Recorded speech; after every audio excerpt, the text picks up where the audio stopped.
Okay, now that I've told you the materials that we're working with, let's get started. First, I'm taking my white face paint. I'm gonna draw some white circles around both of my eyes. I start with my right eye. Looking pretty good there, and then I move on to my left. I'm just making outer rims in white because I feel like it's lighter and easy to erase if I make any mistakes.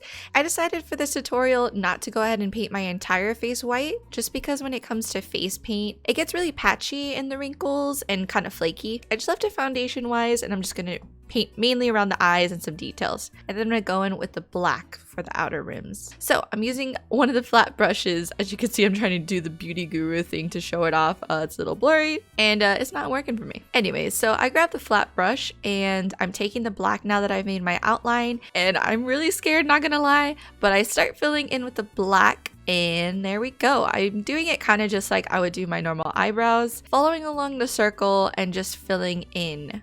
This looks like the very first time that I tried to do my eyebrows, actually. Look how thick they are. You're just gonna fill in the crease in between your nose ends and your eyeball kind of starts. I would say I make about 1/2 inch to a 1 inch black rim around my eyes. Looks pretty funny. All right, now that I've finished using the face paint, I do go into the Jaclyn Hill palette and I get a little bit of that black eyeshadow. The powder on top of the face paint is going to matte it out a little bit, and also when we add the color, it's gonna make it easier to blend.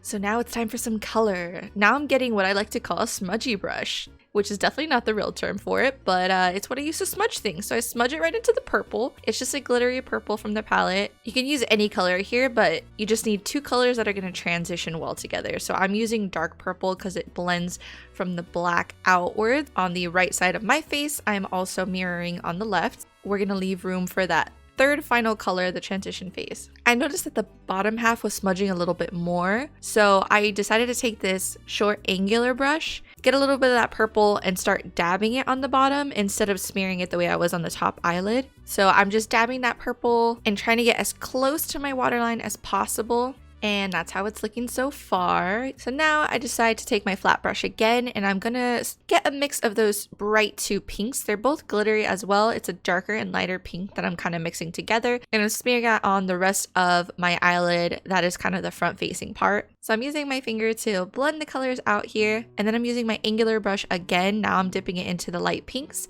and running it all along the bottom of my eye because I want that color to kind of shine through on top and bottom. Now I noticed that I made a little bit of a mess from the pink, so I went in with the angular brush again, dipped it in black, and I'm just kind of cleaning up a little bit of excess glitter that has come through. Now I'm going to put my lashes on.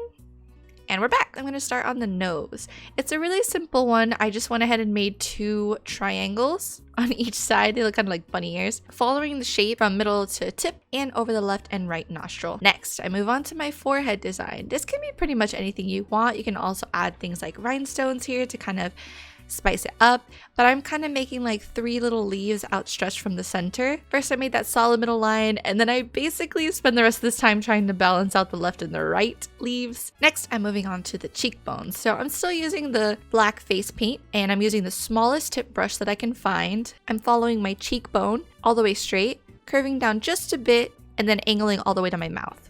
Now I'm starting to fill it in now that I did that initial line. I want to make it about a 1/2 inch thick. Here's where you'll want to start adding your lip color. This is the Kat Von D Lolita 2. I put that on as a base because I want the color to be pink. And then I grabbed that flat brush again, and I actually went ahead and mixed the purple and pink together, and I'm patting that on top of the lipstick while it's still a little fresh so that it'll make it shimmery just like my eyelids. Next, to go ahead and show you that I'm going to do the lines that are kind of the teeth marks or etch marks through the mouth. Come back, and those are all done.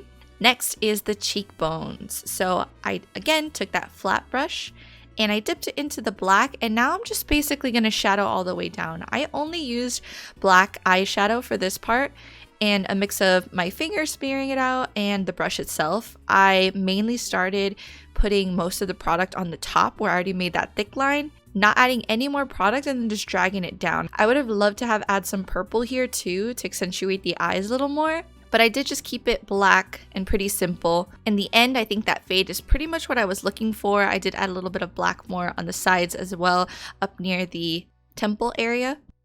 After that, the only thing I really needed was a little bit of detail. And this is where you can go in and add a few gemstones, play a little bit more with the color. But I went ahead and added a few little simple black dots around the eyes. And things were going great. Things were going well. And then the look of horror on my face. Shake my head. I was so mad. I just got a little bit of napkin on the side, cleared it out, and then just decided to redo that last bit that I had left. I put my hair down. I was really feeling the look at this point. Then I got into my costume. This is kind of how the look came together, and I'm really happy with it. This is a finished look and what it looks like indoors under fluorescent light. But when I took it outside in the sunset, it looked so beautiful. I feel like that really brought the entire look together. Please give this video a thumbs up if you support the effort, and don't forget to subscribe to the channel. Thanks so much for watching, everyone, and I'll catch you guys in the next one.